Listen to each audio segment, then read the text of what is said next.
হ্যাঁ, চলে গেছি। বৈষম্য বিরোধী ছাত্র আন্দোলনে ঢাকার আশুলিয়া এলাকায় গুলিবিদ্ধ হয়ে মৃত্যুর ৫ মাস ২৩ দিন পর শহীদ সুজনের লাশ কবর থেকে উত্তোলন করা হয়েছে।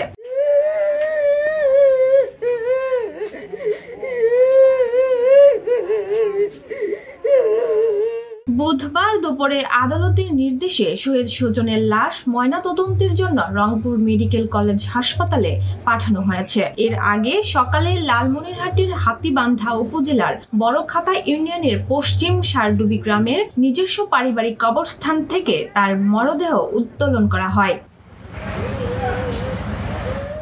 এ সময় লালমনিরহাটের executive magistrate S M. Shafayet Akhtar Noor উপস্থিত ছিলেন।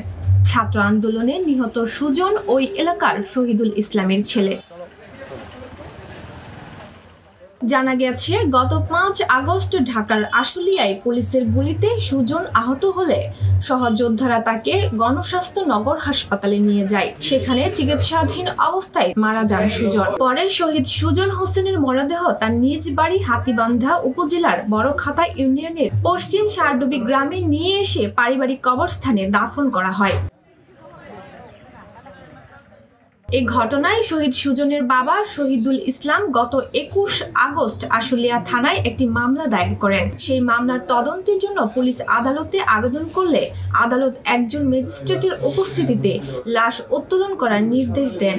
আমার ছেলে আশুলিয়া ৫-৬ আগস্টে গুলি খেয়া মারা যায়। আমি আশুলিয়া থানায় একটা মামলা করছি। মামলা করার পর ৫ মাস ২৩ দিন পর আজকে আসি, আমাদের বেটার লাশ তুলে নিয়ে গেল, ময়না তদন্ত করবে। আমাদের কথা, যারা দোষী, যাদের দোষীদের আমি বিচার চাই। দোষীদের আইনের কাঠগড়ায় দাঁড় করতে হবে। আমি দোষীদের বিচার চাই। আগস্টে ওখানে গোলাগুলিতে ছেলে মারা গেছে। মারা যাওয়ার পর লাশ ওখান থেকে এই বাড়ির ছেলে খুঁজে নিয়ে আসছে। মানে অনেক আগে চলছে, খোঁজার পর ওই লাশ পাইছে, পাওয়ার পর নিয়ে আসছে। আইসার পর পরদিন এখানে মারি দেওয়া হয়েছে আর কি। মারি তাদের আমি নামাছি, লাশটা নামার সময় মাথা দিয়ে ধরছিলাম, তাদের দেখছি মাথা ধুলি লাগা আর কি। মাথা ধুলি নিয়ে উপর দিয়ে বাড়ি গেছি। আর হ্যাঁ, আমি লাশটা ধরছিলাম আর কি নামার সময়। ধরার পর নামার পর তার গোসল টোসল করে মারি দিয়েছি। এখন সেই মাস ৫ মাস ২৩ দিন পর আজকে সেই লাশ লুটে নেওয়া হলো আর কি।